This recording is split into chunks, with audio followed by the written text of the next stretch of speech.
mom got me these seeds from Napoli. Just picked these from the garden. I love these Friarielli. Beautiful.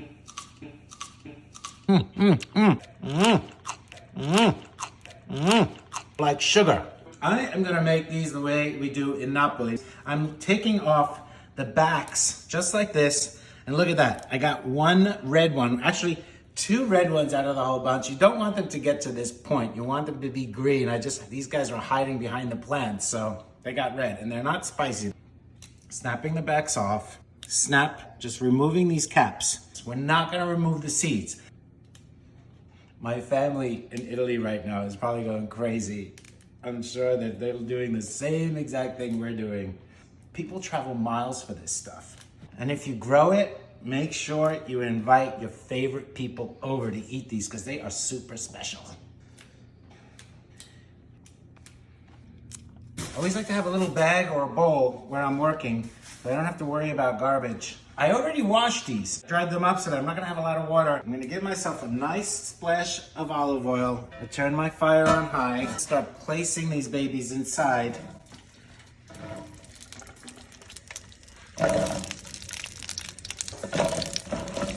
These two red peppers in here, I don't know if it reminds me more of Christmas or more of Portugal. Every time I see red and green together, I think Portuguese.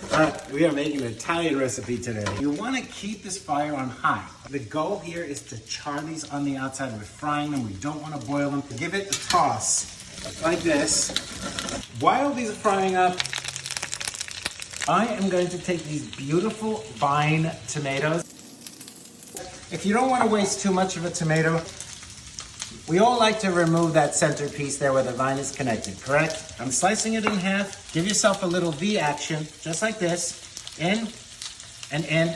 Let's do that again. Cutting it right in the middle. Little V, little V.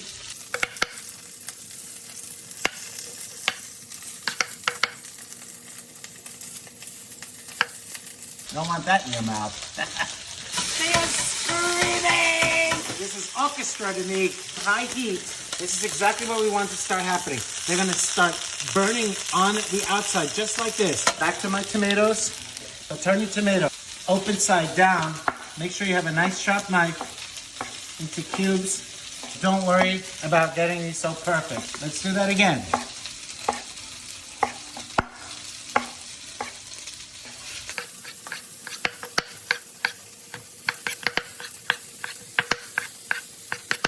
It's all about rhythm. Rhythm, rhythm, rhythm. As you're cutting these tomatoes, go back to your peppers. Give them a nice toss. So keep tossing these. They're going to get really nice and colored all around. I love that sound. I'm going to get myself a little bit of garlic. Who doesn't love garlic? Crush, separate, crush, separate, crush, and separate. I like to remove this little brown end on the garlic. Other people don't. Not a must. Perfect. When you see they're nice and colorful like this, they're just about ready. I'm gonna give them just a nice little sprinkle of salt. I'm gonna add a little bit of pepper. I started these off with some olive oil. As you can see, it's drying up a little bit. I'm just going to give myself another little drizzle of olive oil and coat the base. So I want them to continue sizzling. I want there to be a little extra olive oil in here. I'm going to remove these peppers and I am going to saute the tomatoes inside the same oil with a little bit of garlic. Let's put another little splash. You want them to pretty much all look like this when we're done with this. Look how beautiful that is. Nice and colored all around. This is exactly what we want. Be patient. Make these come out perfect. If you don't have Friarielli seeds from Napoli and a mom who can bring them back for you, use any sweet little peppers that your heart desires. Just make sure that they're similar to these nice green peppers. The shishito, for instance, or anything that is similar and sweet in that category. Remove the peppers, put them inside a bowl. Perfect.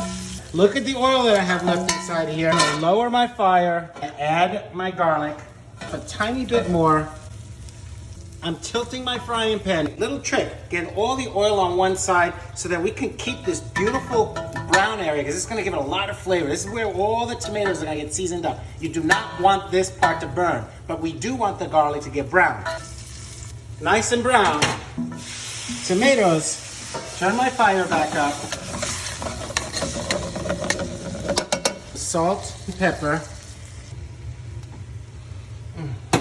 Not bad. Some fresh basil.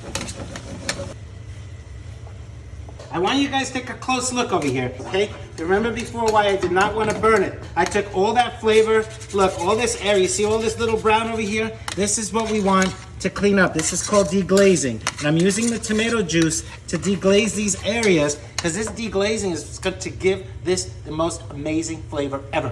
We don't want to cook these tomatoes too much. I basically just cook them down. I season them with a little salt and pepper. I've got a nice amount of juice out of here. Now I'm pouring the peppers inside, giving this a beautiful little toss. Oh my God, loving this.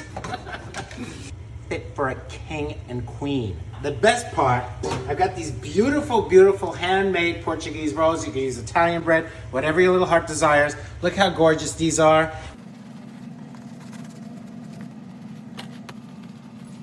I'm gonna take this beautiful pepper mixture between these rolls. Look at that.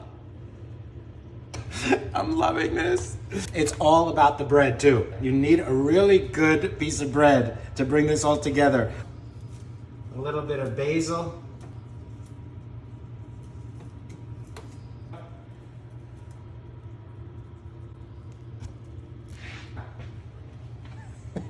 Come on. Need I say more? Go ahead, take a bite. I can't stop eating these.